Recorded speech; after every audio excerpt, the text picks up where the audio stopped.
할렐루야. 추석 연휴 전날 잘 오셨습니다. 우리 같이 말씀을 나눌 텐데요. 오늘 함께 나눌 말씀은 요한일서, 신약성경 요한일서 5장 6절부터 12절까지 말씀입니다.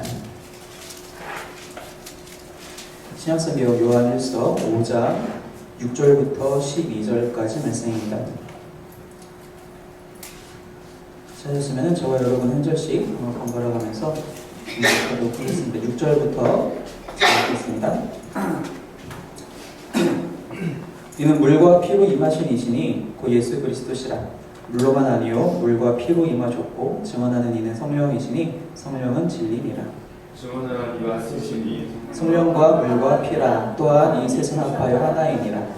만일 우리가 한 사람들의 증언을 받는데 하나님의 증언은 더욱 크다. 하나님의 증언은 이 것이 그의 아들에 대하여 증언하신 것이니라.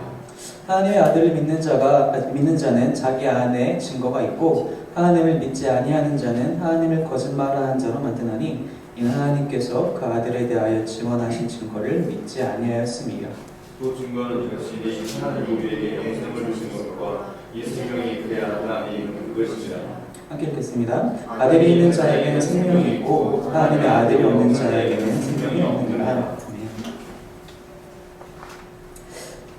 지난주 때 제가 말씀을 시작하면서 애니팡 이야기를 했죠. 오늘 또 애니팡 얘기 들을까요? 인터넷에서 동영상을 하나 봤어요.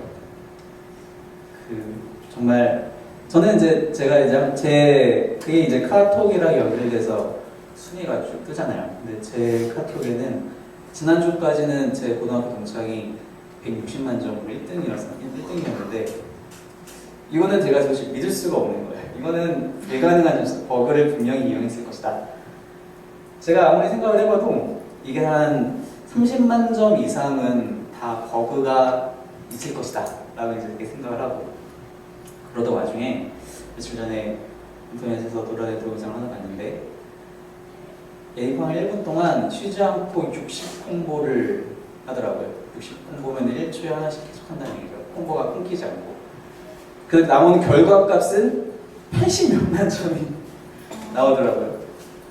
근데 제가 그것을 보고 분명히 30만 점 이상은 버그일 거라고 생각을 했는데 그 이상의 점수는 인간의 신체 능력을 뛰어넘는 일일 것이다 라고 믿어 의심치 않았는데 제 믿음이 확 깨졌어요. 그걸 한번 딱 보는 순간 버그를 쓰지 않고도 80만 점 나올 수 있구나. 근데 그 동영상에 조금씩 머뭇머뭇거리는 그런 게 있었거든요. 근데 만약에 더 잘하는 사람이면 아마 100만 점도 가능하겠다 라는 생각을 이제 하게 됐죠. 그러니까 저의 믿음이 그냥 완전히 깨져버렸어요. 제가 못하는 변명은 아니고 그냥 제 믿음이 그렇게 깨졌더라고요. 우리가 무언가를 믿거나 믿지 못하거나 할 때 가장 중요한 역할을 하는 것이 증거입니다. 그리고 이제 법정에서도 우리가 법정 싸움을 이제 소송 공방을 할 때에도 가장 중요한 것이 증인이 어떤 증언을 하느냐, 그 물리적인 증거가 뭐가 있느냐, 그냥 단지 정황적인 증거가 아니라 물리적인 증거가 뭐가 있느냐, 또 실제로 사람들이 어떻게 증언하느냐, 그것이 상당히 중요하게 역할을 하죠. 우리가 믿을 때, 신앙생활을 할 때에도 그것이 분명히 역할을 한다는 것입니다.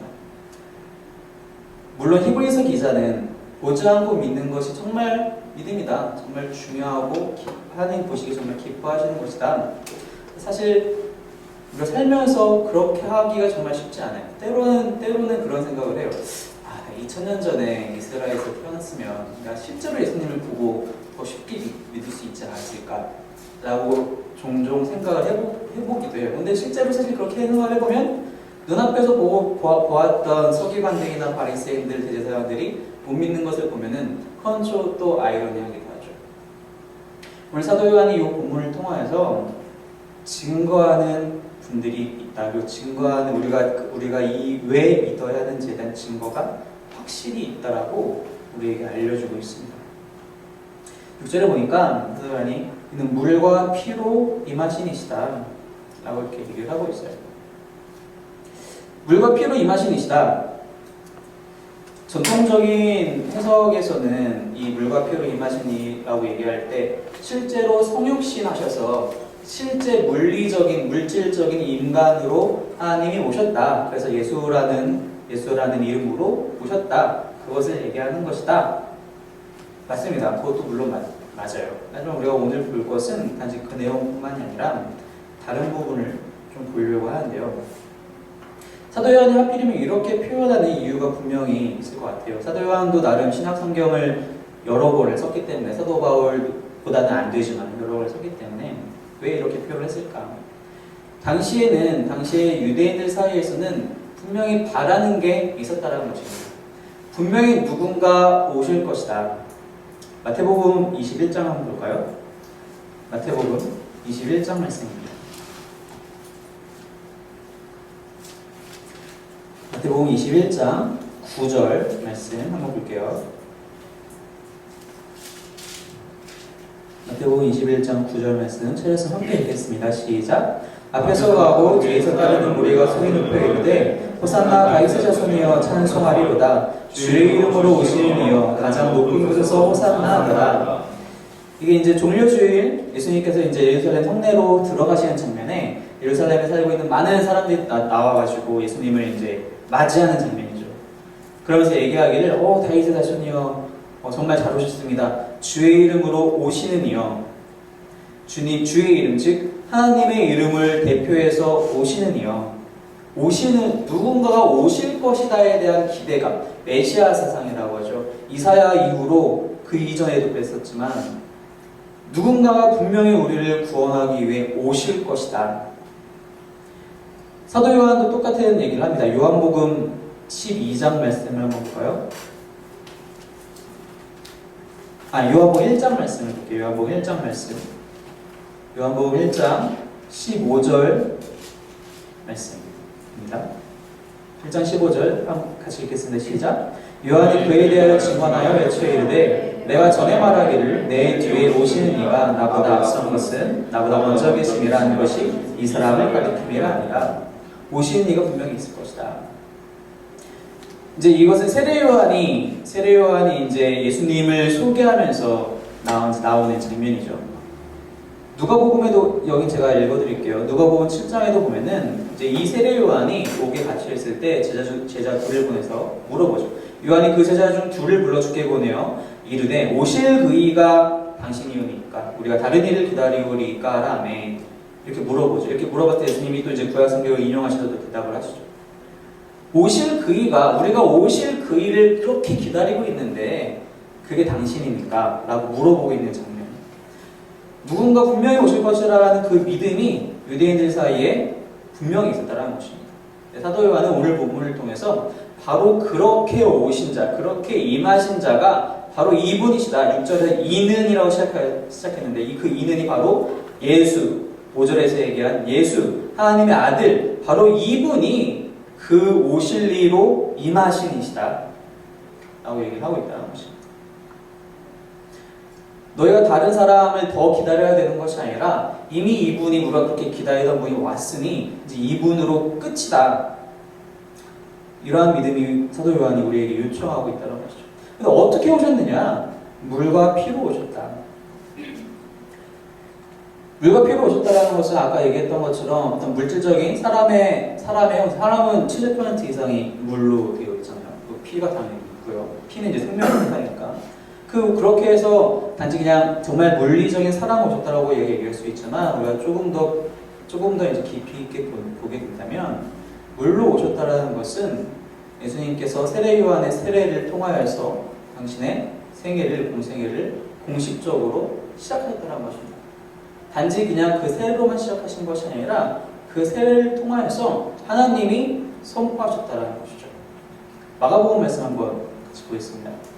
마가복음 1장 9절에서 11절 말씀인데요. 거기에 보면은 예수님이 세례 받으시는 그 장면이 잘 이제 기록이 되어 있어요.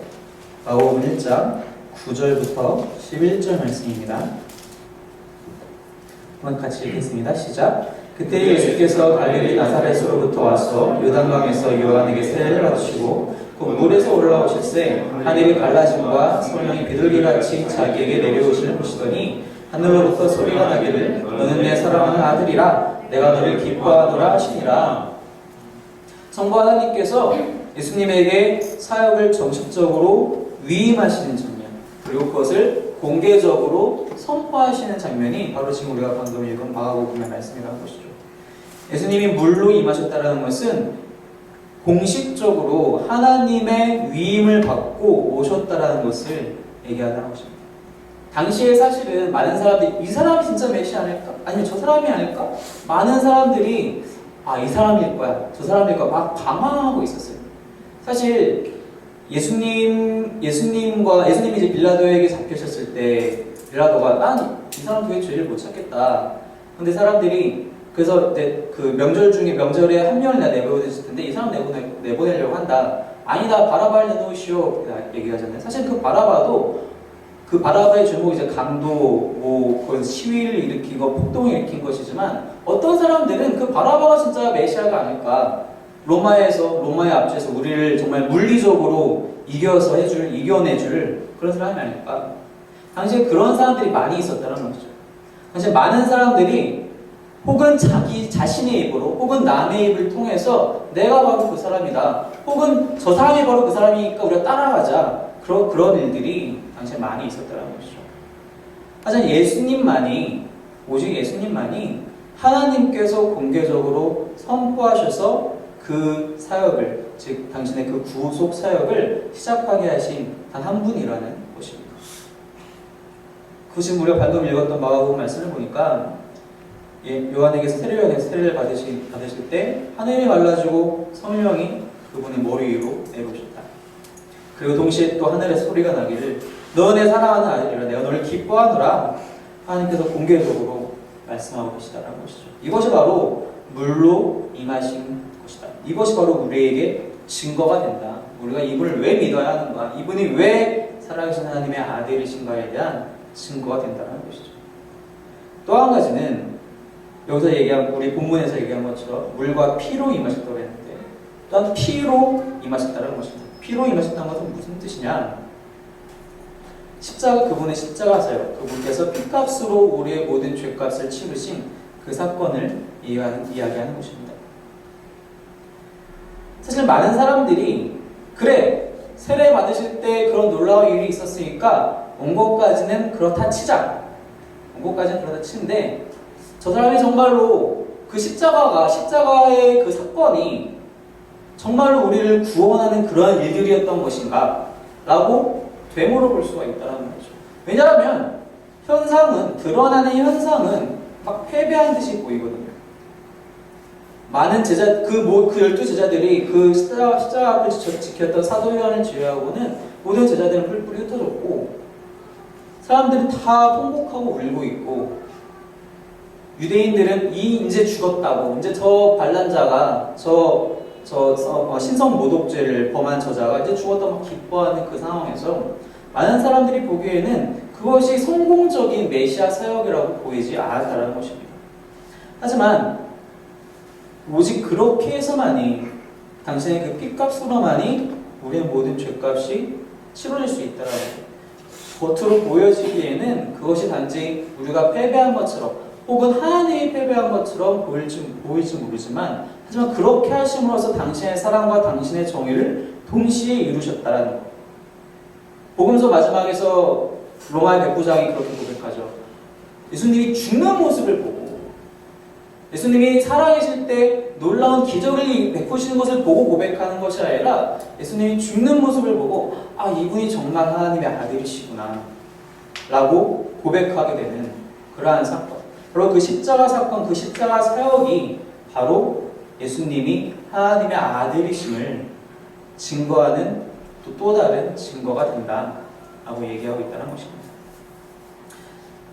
사실 이거를 쓸 수 있는 사람은 이렇게 쓸 수 있는 사람은 어떻게 보면 사도 요한밖에 없을지 모르겠어요. 왜냐하면은 사도 요한만이 그 자리에 남아서 예수님의 어머니와 함께 계속해서 지켜본 자 아닙니까? 울면서 지켜본 자. 바로 이 두 가지가 피할 수 없는, 우리가 절대로 부정할 수 없는 증거가 된다. 하나님께서 공개적으로 당신의 사역을, 메시아 사역을 맡기신 자, 그리고 그것을 이루신 자, 십자가로 이루신 자, 이렇게 물과 피로 임하신 이가 바로 예수 그리스도시다. 이 증거로 우리가 충분히 알 수 있다. 또 한 가지, 사도 요한 한 가지 증거를 더 덧붙입니다. 그 6절의 후반절에 보니까 물로만 아니요 물과 피로 임하셨고 또한 증언하는 이는 성령이시니 성령은 진리니라. 이러한 것들을 실제로 또한 증언하시는 분이 단지 우리 사도들의 입술만 가지고 증거하는 것이 아니라 성령 하나님께서 증거하고 계신다라고 얘기를 하고 있다는 것이죠. 그러면서 덧붙이는 말이 성령은 진리니라. 성령은 진리니라. 우리가 지금은 삼위일체에 대해서 잘 알고 있어요. 성부 하나님, 성자 하나님, 성령 하나님 다 같은 분이시니까 하나님이 진리니까 성령님도 진리지. 당연하죠. 근데 당시의 사람들에게서 당시의 사람들이 그것을 정확하게 감으로는 어떻게든 알 수 있을지 몰라도 아직은 그것이 확립된 시기가 아니었기 때문에 성령은 진리니라 라고 얘기하고 있는 이 사도 요한의 이 고백을 통해서 하나님이시구나. 하나님이 진리신데 성령을 진리라고 하다니 그럼 역시 성령 하나님도 하나님이시구나. 예수님이 하나님이신 것은 이제는 믿음의 공동체들이 다 알고 있어요. 그렇죠? 왜냐하면 예수님께서 살아가실 때 이미 나는 하나님의 아들이다. 당시에는 아들이라고 표현한다는 건 대리자, 즉 동급 같은 신분을 가진 자라고 우리가 그 당시의 사람들이 모두가 이해하고 있었는데 그리고 나서 예수님께서 승천하실 때에도 내가 올라가면 보혜사 성령을 보낼 것이다. 근데 그 성령이 누군지는 우리가 아무도 모르는 상황에서 사도 요한은 이제 그 성령 체험을 하고 그리고 이 신앙 공동체를 이끄는 와중에 그 성령님이 진리시라고 다시 한번 고백을 하고 있는 것이죠. 하나님을 떠나서는 진리가 존재하지 않는다는 것입니다. 사람에게서 우리가 진리를 찾을 수 없다는 것입니다. 오직 하나님만이 진리이시라는 것이죠. 마치 우리가 이 요한에서 이전 장까지 살펴본 것처럼 하나님의 여러 가지 특징 중에 하나가 사랑이 아니라 하나님의 본질이 사랑이신 것처럼 하나님 그 자체가 사랑이신 것처럼 진리 역시 그러하다는 것입니다. 하나님 스스로가 진리이시라는 것이죠. 진리라는 것은 투표를 통해서 이렇게 민주주의에서 다수결로 정해지는 것이 아니라는 것입니다. 우리가 어떤 문제, 어떤 이슈에 대해서 한쪽 편에 호감이 있어서 그것이 그냥 진리가 된다. 그것이 아니라는 것이죠. 감상적으로, 감정적으로 우리가 이것이 진리다라고 우리가 깨달을 수 없다는 것입니다. 하나님이 진리시라는 것을 우리가 정확히 알아야 한다는 것이죠. 때때로 우리가 오해할 때가 있어요. 하나님이 가르치시는 것이 진리일 거라고 다른 데를 찾기가 쉬운데 그러면서 하나님 이외에 다른 쪽을 바라보시지만 우리가 실제로 진리를 찾을 때 바라봐야 될 부분은 하나님 그분 자체라는 것입니다. 하나님을 바라볼 때만이 진리를 알 수 있다. 바로 그런 진리이신 하나님께서 성령 하나님께서 또한 성부 하나님께서 이렇게 증거하고 계신다. 이렇게 얘기하고 있다는 것이죠. 결국에는 이것이 다시 돌아오죠. 제일 처음에 얘기했었던 그 물로 임하셨다라는 것이 그래서 예수님께서 세례받을 때 하나님이 실제로 자신의 입으로 선포하시고 증거하시고 그것이 예수님의 사역으로 증거가 다시 되고 성령님이 진리로서 다시 증거하시고 그것이 바로 그분이 바로 하나님이시라는 것. 그리고 이걸 통해서 우리가 다시 한번 삼위일체 하나님이 어떻게 스스로를 증거하시는지를 우리가 잘 볼 수 있다는 것입니다. 사실은 이 7절, 8절이 지금 우리가 한글 성경으로 보기에는 되게 짧잖아요. 이제 몇몇 영어 번역 성경에는 이제 각 줄을 달아서 뭐가 추가적으로 있다. 그래서 그것이 이제 삼위일체를 설명한다라고 이제 얘기도 하긴 하지만 사실 그것이 이제 아직 그렇게 되게 이후에 많은 세계 이후에 1600년대 이후에 나타난 것이기 때문에 보진 않지만 그럼에도 불구하고 우리가 이 말씀을 통하여서 삼위일체 하나님께서 예수님을 증거하고 계시다는 것을 그걸 우리가 받아들일 수밖에 없다라는 것을 우리가 부정할 수 없다라는 것을 사도 요한이 우리에게 얘기하고 있다는 것입니다. 이러한 사도 요한이 얘기하기를 나를 비롯한 사도들의 증언을 너희가 믿는다면 9절에서 얘기한 것처럼 사람들의 증언을 받을 텐데 하나님의 증거는 더 크다. 하나님께서 이렇게 얘기했듯이 하나님께서 스스로 증거하고 계신다. 스스로 그의 아들에 대해서 증언하고 계시는 것이다. 그렇게 얘기하고 있다는 것이죠. 이렇게 증거된 예수님의 사역들. 여기서 우리가 다시 한번 생각해 봐야 되는 것은 절대적으로 예수님과 성령님의 증거와 이 말씀, 우리에게 주어진 이 성경 말씀이 절대로 떼어질 수 없다라는 것입니다. 무슨 얘기냐? 이러한 증거들, 사실 이렇게 많은 증거들을 다 앞에다 보여줘도 사람들이 사실 믿는 사람들이 모든 사람이 믿을 거라고 우리가 보장할 수는 없어요. 뭐 예전에 잠깐 셀모임에서 그런 얘기를 했었는데 타블로가 아무리 증거를 갖고 와도 뻥이라고, 저 말도 안 되는 거짓말이라고 다 계속 사람들은 우기잖아요. 결국엔 그게 우기는 게 그게 자기가 그렇게 진짜 믿어서 우기는 게 아니라 그냥 우기는 것 때문에 계속 우기게 되는 상황이 나타나잖아요. 사실은 요즘에 하나님에 대한, 혹은 사람들이 흔히 말하기에 신에 대한 주장도 좀 그런 것들이 사실 많이 있는 것 같아요.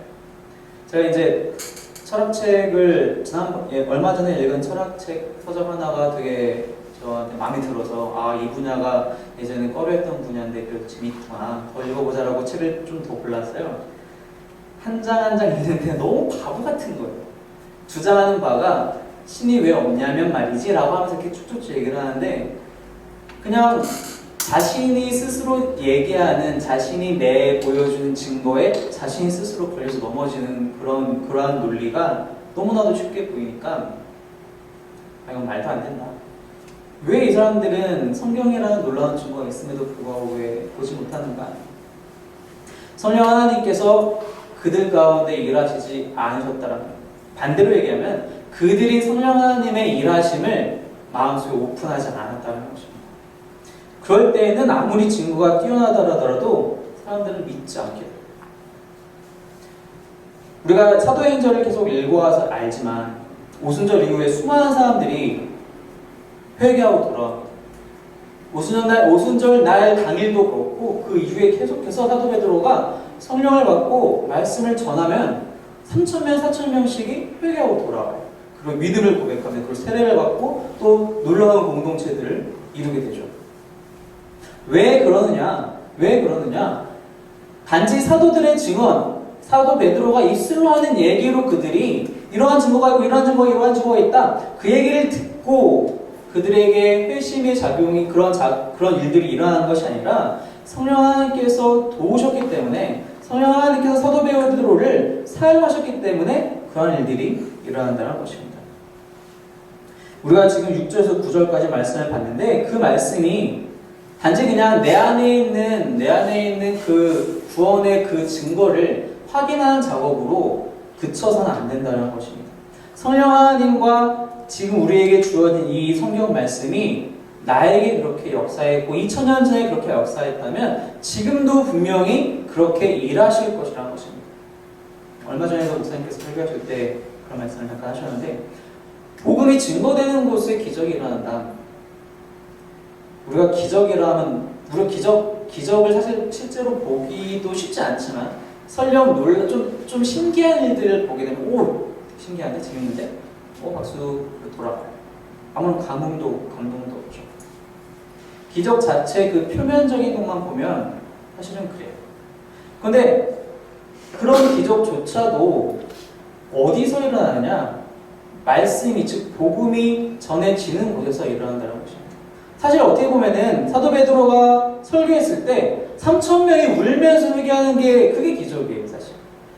예수님이 오병이어를 통해서 수많은 사람 5,000명을 먹인 것도 역시 기적적인 현상이지만, 그 기적은 예수님께서 분명히 이유가 있어서 그렇게 하신 것이지만, 사실은 사람들이 더 놀라워해야 되는 것 중에 하나는 사도 베드로가 성령의 힘을 힘입어서 그 설교를 했을 때 3,000명이 울고 내가 예수님을 믿겠어, 내가 죄인이라고 고백하는 것이 사실은 기적이라는 것입니다. 그러한 일들이 오늘날에도 일어날 수 있다고 우리가 믿어야 한다는 것입니다. 단지 그냥 그래 맞아 예수님 그렇게 오셨지 예수님은 하나님의 아들이시지 나 잘 믿고 있네 좋았어 그걸로 끝나는 것이 아니라 나에게 그렇게 역사하셨다면 다른 사람에게도 나의 이웃에게도 분명히 그렇게 역사하실 것이다. 지금 이 2012년에 내 친구에게 사도 베드로가 찾아와가지고 입술로 귀에다 대고 얘기해 줄 수는 없지만 내가 얘기해 줄 수 있지 않을까? 내가 성경 말씀을 보여줄 수 있지 않을까? 성령님이 도우신다면 그 친구가 주님을 받아들일 수 있지 않겠는가? 이 고백이, 이 결단이 우리에게 있어야 한다는 것입니다. 이렇지 않으면 소용이 없다는 거예요. 우리에게 아무리 증거를 쌓아도 그 증거를 사용하지 않으면 소용이 없다는 것입니다. 성령님은 일하기 원하세요. 성령님께서는 일하기 원하세요. 우리를 통해서 우리의 입술과 행동을 통해서 일하기 원하시는데 우리는 사실 난 잘 믿고 있으니까 됐어 라고 만족한다면 우리가 정말 성령의 사람이라고 얘기할 수 있느냐 성령님이 일하시는 교회라고 얘기할 수 있느냐 그렇지 않다는 것이죠. 우리가 늘 고백할 때 기도할 때 혹은 표로 내세울 때 성령님이 일하시는 교회가 성령님을 항상 앞세우는 그런 교회가 됩시다 라고 입술로는 얘기하지만 그러면서 우리가 사실 실제로 바라는 것은 혹은 사람들이 연상하게 되는 것은 그래 성령님이 일하시는 교회는 막 병이 고쳐지고 막 눈이 떠지고 사람들 사이에서 놀라운 일들이 일어나서 간증이 막 나오고 그런 일들이 막 우리가 기적적으로 생각하는 그런 일들이 일어나야지 성령님이 일하시는 그거는 표면이고 사실 그거는 우리 교회가 실제로 해야 될 가장 본질적인 업무가 아니고 성령님을 통하여서 성령님이 이 말씀을 증언하심으로 우리의 입술과 행동을 빌어 삶을 빌어서 이 말씀을 증언하심으로 한 사람의 영혼이 하나님께로 돌아오는 것 그것이 성령님이 일하시는 방법, 성령님이 일하시는 교회라는 것입니다. 우리한테 이 사실에 대한 결단과 믿음이 없으면은 절대로 하나님이 일하시는 하나님이 사용하시는 교회가 될 수 없다는 것이죠. 우리가 성령의 은사, 표면적으로 드러나는 은사에만 집중하는 것이 아니라 내 삶이 이렇게 일하고 있는가? 하나님이 일하시도록 내가 오픈하고 있는가? 내가 맡기고 있는가? 고민해 봐야 된다는 것입니다. 사도 요한도 이 비슷한 얘기를 또 이제 10절 이후에 또 계속 하게 돼요. 10절에 보면은 하나님의 아들 믿는 자는 자기 안에 증거가 있다 라고 얘기를 하는데 사실 지난번에 제가 잠깐 말씀드렸지만 사도 요한이 자신의 그 글들 중에서 믿음이란 단어에 대해서 쉽게 잘 얘기하지 않는다 생각했어요. 즉 믿음이라는 명사로는 사실 잘 사용하지 않는다라고 제가 말씀드렸어요. 대신 동사를 많이 사용한다. 동사를 더욱 강조한다. 왜? 믿음 자체의 추상적인 내용이 중요한 것이 아니라 믿는 나의 마음과 행동이 더 실제로 믿는 것이 더 중요하기 때문인데 사도 요한이 그 믿다라는 동사를 사용할 때 항상 뒤에 같이 붙는 전치사가 하나가 있어요. 그게 바로 원어로 얘기하면 피스토 에이스라는 전치사가 있는데 이게 영어로 치면은 in이라는 전치사가 돼요. 한 40번 가까이를 사도 요한이 복음서에서 계속 사용을 하는데 여러분 우리가 believe라고 얘기할 때랑 believe in이라고 얘기할 때랑 어감이 조금 다르잖아요. trust라고 얘기할 때랑 trust in이라고 얘기할 때랑 다르잖아요. 그 달러 지폐를 보면은 in God we trust라고 써있잖아요. 그러니까 그 in이 좀 이제 앞으로 덧칠해서 나온 거긴 하지만 그러니까 we trust in God 이제 그대로 쓰면 그렇게 되는데 그냥 단순히 이 뜻은 무슨 뜻이냐? 단순히 믿는 것을 넘어서서 그냥 단순히 알고 그냥 그래 이러한 역사적인 사실이 있었지라고 그냥 단순히 아는 것을 넘어서서 이해하고 받아들이겠다라는 의미가 그 안에 있다는 것입니다. 그 안으로 받아들이겠다. 또한 내가 그 안으로 들어가겠다라는 의미가 있다는 것이죠. 그리스도를 믿는다라는 것, 그리고 그리스도에 대해서 믿는다라는 것은 그냥 그리스도가 예수님의 아들이야 라고만 그냥 단순한 고백으로만 끝나는 것이 아니라 그분을 신실하게 의존하고 나의 모든 것을 그분께 내어 맡기겠다라는 그 고백이 그 안에 같이 있어야 된다는 것입니다. 단순히 그냥 예수님 십자가에서 돌아가셨지 라고만 고백하는 것이 아니라 그렇기 때문에 내가 모든 것을 맡기겠습니다. 주님 내가 당신께 모든 것을 내어 맡김으로써 당신을 믿겠습니다 라고 고백해야 된다는 것이죠. 그렇게 고백하는 자는 10절에서 얘기한 것처럼 그렇게 하나님의 아들을 믿는 자는 그 사람 안에 증거가 분명히 있다.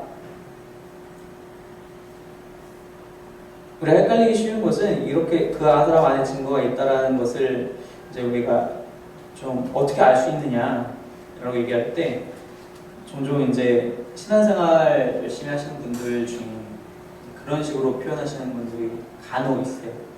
나 오늘 아침에도 큐티를 했는데 예수님을 만났어. 예수님이 이렇게 말씀해 주셔서 되게 은혜로워요. 그죠? 은혜롭게 잘 들려요. 그런데 모든 사람이 그렇다고 하는 건 아니지만 간혹 어떤 분들은 예수님의 음성이 아니라 자기의 마음의 소리를 그냥 이게 예수님의 소리겠거니 하고 합리화시킬 때가 있다는 것입니다.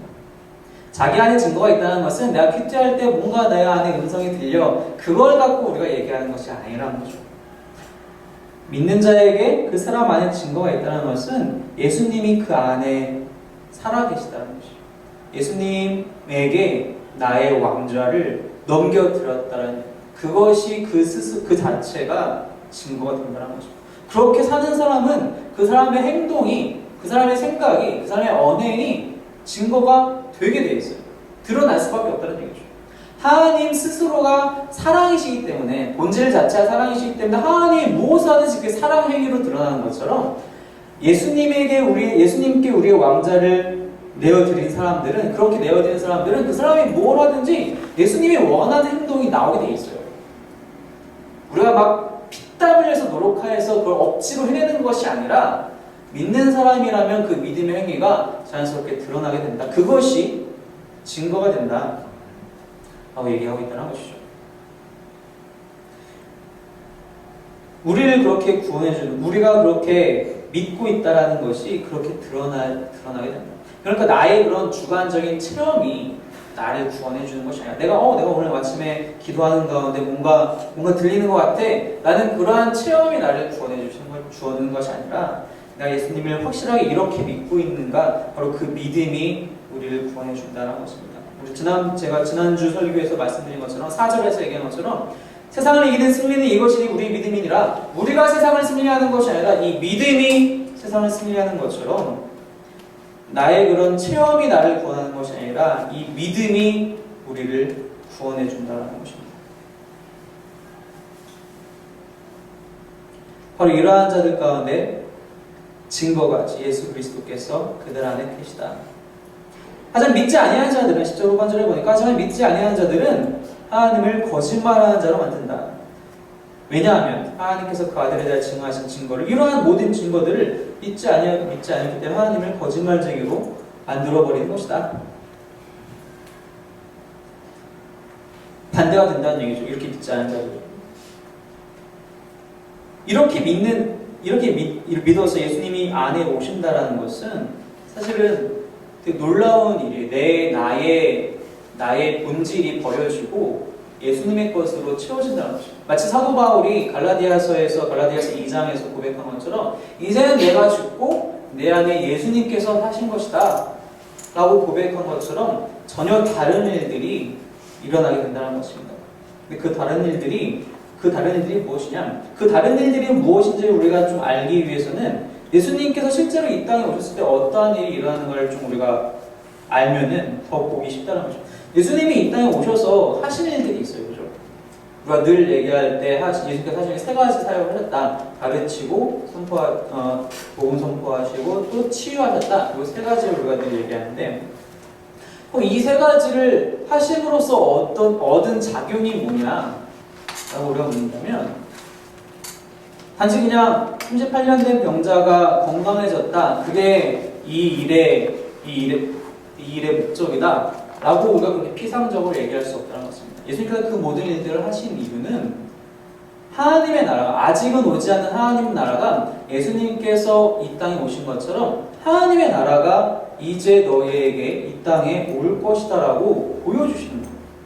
지금은 이 세상이 세상 권세를 잡은 자들에 의해서, 그러한 자들에 의해서 움직이고 있지만 이제 나의 나라, 하나님 아버지의 나라가 올 것인데 그때는 이러한 일들이 일어날 것이다 라고 보여주셨다는 거죠.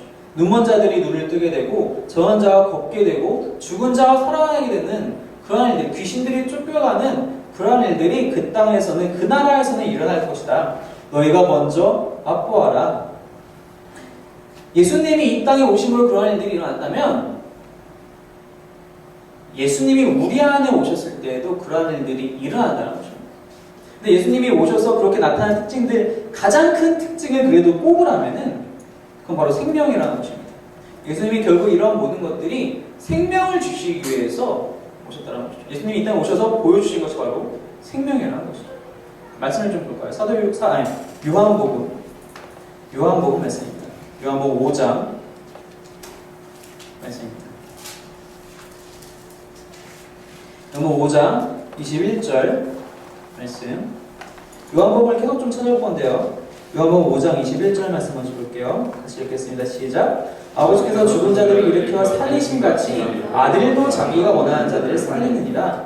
나도 아버지께서 하신 것과 같이 나도 원하는 자를 살릴 수 있다. 또 살릴 것이다.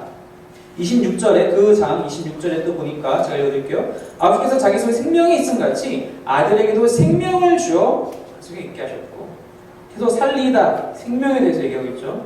또 그 장 40절에 보니까 그러나 너희는 영생을 얻기 위해 내게 오자. 나에게 영생이 있는데 너희들은 영생을 얻기 위해서 내게 오기를 원하지 않는구나. 그 다음 장을 볼까요? 6장 40절 말씀입니다. 아까 5장 말씀과 비슷한데 6장 40절에 제가 읽어드릴게요. 내 아버지의 뜻은 아들을 보고 믿는 자마다 영생을 얻는 이것이니 마지막 날에 내가 이를 다시 살리리라. 결국 그러면서 이게 말씀이 계속 진행이 되면서 11장에 가서는 마르다와 마리아 그 자매에게 찾아가셔서 이렇게 말씀하시죠. 11장 25절 26절 말씀입니다. 11장 25절 26절 말씀 함께 읽겠습니다. 시작. 예수께서 이르시되 나는 부활이요 생명이니 나를 믿는 자는 죽어도 살겠고 무릇 살아서 나를 믿는 자는 영원히 죽지 아니하리니 이것을 내가 믿느냐. 예수님이 이 땅에 오셔서 나타난 가장 큰 특징이 바로 생명이라는 것입니다. 이 생명이 이제 나타나 이제 도래할 하나님의 나라를 가장 쉽게, 가장 정확하게 나타내주는, 우리에게 알려주는 지표가 된다는 것입니다. 생명. 결국 예수님께서 이 요한복음에서 이제 자신의 사역을 마무리하시면서 기도하시는 장면 17장 말씀에 보면은 이렇게 결국 마무리를 하시죠. 17장 2절 3절에 보면은 제가 읽어드리겠습니다. 아버지께서 아들에게 주신 모든 사람에게 영생을 주게 하시려고 만민을 다스리는 권세를 아들에게 주셨음이 그렇습니다. 영생은 그 유일하신 참 하나님과 그가 보내신 자 예수 그리스도를 아는 것이니이다. 예수님을 참되게 아는 자들은 그 영생을 가질 수밖에 없다라고 예수님께서 그렇게 말씀하고 계시고, 그 이후에 모든 사도들이, 사도 요한을 비롯한 모든 사도들이 동일하게 얘기하고 있다는 것입니다. 그 아들을 믿는 자에게는 그 안에 증거가 있고 그 증거가 바로 이것, 영생이다. 우리 오늘 본문의 11절, 12절을 보니까 또 증거는 이것이니 하나님이 우리에게 영생을 주신 것과 이 생명이 그의 아들 안에 있는 그것입니다. 아들이 있는 자에게는 생명이 있고 하나님의 아들이 없는 자에게는 생명이 없느니라. 생명이 증거가 된다는 것입니다. 아까 말씀드린 대로 우리에게 이 성령 하나님께서 사도들의 증언을 통한, 즉 이 성경을 통하여서 우리에게 증거된 것은 단순히 내가 알고 확인하는 것에 그치는 것이 아니라 내 이웃의 생명을, 그들의 영혼을 살리기 위해서 내가 다시 한번 이 부분을 갖고 고민해야 된다고 얘기한 것처럼 사도 요한 역시 생명이 있느냐 없느냐. 사실 우리가 이렇게 사도 요한이 계속 이렇게 얘기하는 이유는 다음 주 사실 본문이긴 하지만 13절에, 바로 다음 주 13절에 보면은 내가 이렇게 왜 쓰느냐, 너희로 하여금 너에게 영생이 있음을 알게 하려 합니다. 내가 지금 이런 길들을 계속 쓰는 목적은 자잘한 신학적인 논쟁을 일으키려고 하는 것이 아니라, 세례를 줄 때 물속에 확 들어가야 되느냐, 그냥 물 좀 이렇게 적셔가지고 좀 뿌려도 되느냐, 그런 자잘한 것을 내가 논하려고 하는 것이 아니라 사느냐 죽느냐에 대해서 내가 너희에게 얘기하고 싶어서이다. 근데 너희에게는 이미 그 생명이 있다는 것을 내가 다시 한번 알려주기 위해서 이것을 쓰는 것이다. 사느냐 죽느냐의 문제라는 것입니다. 이러한 급박한 문제라면 나만으로 나는 살았으니까 됐어라고 우리가 할 수 없다는 것이죠. 아까도 얘기했듯이 많은 사람들이 증거를 보지만 그 증거에 대해서 믿지 않는 사람들이 많이 있다고 그랬어요. 왜 그렇게 믿지 않느냐? 그것은 모르기 때문에가 아니라는 것입니다. 왜냐하면 증거들이 이미 다 주어졌으니까요. 인간의 사람의 문제는 무지가 아니라 반항이라는 것입니다. 르네상스 시대 이제 이후를 통해서 계속 이제 인문학이 발전하면서 알아야 된다. 계몽주의 사상, 알아야 된다, 아는 것입니다. 우리가 몰라서 죽어가느냐, 우리의 영혼이 몰라서 죽어가느냐, 그렇지 않다는 것입니다. 몰라서 죽는 것이 아니라 내가 믿지 않으려고 반항하기 때문에 죽는다는 것입니다. 믿을 수 있는 능력이 나한테 없는 것이 아니라 믿으려는 의지가 나한테 없기 때문에 죽는다는 것입니다. 믿을 수 있는 능력이 나한테 없어 내가 죽는 것이라면은 우리가 하나님한테 당당하게 얘기할 수 있어요. 하나님 당신 나한테 늘 안 줬잖아요. 어떻게 나한테 믿으라는 겁니까?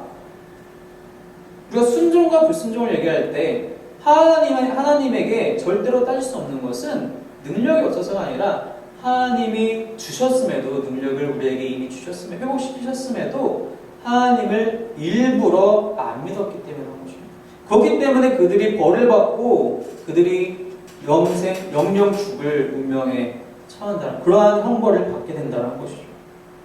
만약 그렇지 않은 것이라면 능력이 없는 것은 우리가 하나님을 사랑의 하나님이라고 얘기할 수 없다는 것입니다.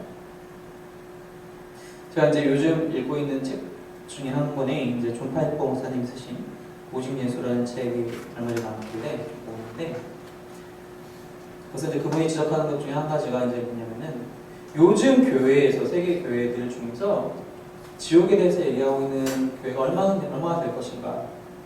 우리가 영생에 대해서 늘 논하고 바라고 기뻐하지만 영벌에 대해서 확실하게 경고하고 있는가? 라는 질문을 이제 던지시더라고요. 사실 우리가 교회에서 영생에 대해서 늘 얘기할 때 그래 나 이제 영생을 얻었어. 나 이제 안심이야. 당신도 예수님 믿으면 영생 얻을 수 있어요. 라고 이렇게 좋게 마치 그게 아니면은 아니어도 상관없고 라는 믿지 않는 사람들이 보기에는 그렇게 느껴질 수 있지만 하지만 우리 영벌에 대해서 정확하게 얘기할 수 있다면 하나님을 믿지 않으면 당신은 죽습니다. 그냥 죽는 것이 아니라 영원히 죽습니다. 우리가 확실하게 경고할 수 있다면 그렇게 사느냐 죽느냐의 문제라고 우리가 이것을 인식한다면은 우리가 가만히 있을 수 없다는 것입니다. 내 옆에 있는 이 사람이 내 가족이, 내 친구가, 혹은 내 배우자가, 혹은 내 자녀가, 혹은 내 부모님이 난 믿기 싫어! 라고 얘기할 때 할 수 없죠. 어떡하겠어요? 라고 얘기하는 것이 아니라 믿어야 합니다. 영생이 우리에게 있어야 합니다. 아니면 죽음뿐입니다. 라고 얘기할 수 있어야 한다는 것입니다. 우리에게는 확실히 이미 영생이 있으니 너희에게는 사도 요한이 얘기한 것처럼 너희에게는 확실히 영생이 있으니 너희 주변에 없는 자들에게 너희 역시 증언해야 되지 않겠냐. 내가 너희에게 이렇게 눈물로 사랑하는 자들을 이렇게 계속 반복해서 고백하면서 사도 요한이 편지를 쓰면서 열심히 증언하고 있는데 너희도 역시 그렇게 해야 되지 않겠느냐. 오직 성령 하나님께서 이 말씀을 통하여서 성령 하나님의 사역 자체가 말씀을 우리가 밝히 보게 하고 예수님을 증거하는 것이기 때문에 우리가 그것에 대해서 우리가 마음속으로 오픈하지 않으면 그 생명이 절대로 전해질 수 없다는 것입니다. 그 생명 자체가 바로 예수님의 증거, 예수님께서 그렇게 3년 동안 부르짖고 행하시면서 우리에게 보여주신 그 놀라운 증거가 된다는 것입니다. 그러한 생명이 우리 가운데 흘러가기를 원한다. 내 안에만 갇혀있는 생명이 아니라 우리 모두에게 이 생명이 흘러갈 수 있는, 아직도 알지 못하고 반항하면서 죽어가는 자들에게 찾아가서 복음의 입술로 이 생명을 전할 수 있는 여러분의 선도들이 되시기를, 그런 기쁜 날들이 되시기를, 그렇게 해서 믿음으로 승리하는 여러분들이 되시기를 주님의 이름으로 축원합니다. 이렇게 기도하겠습니다.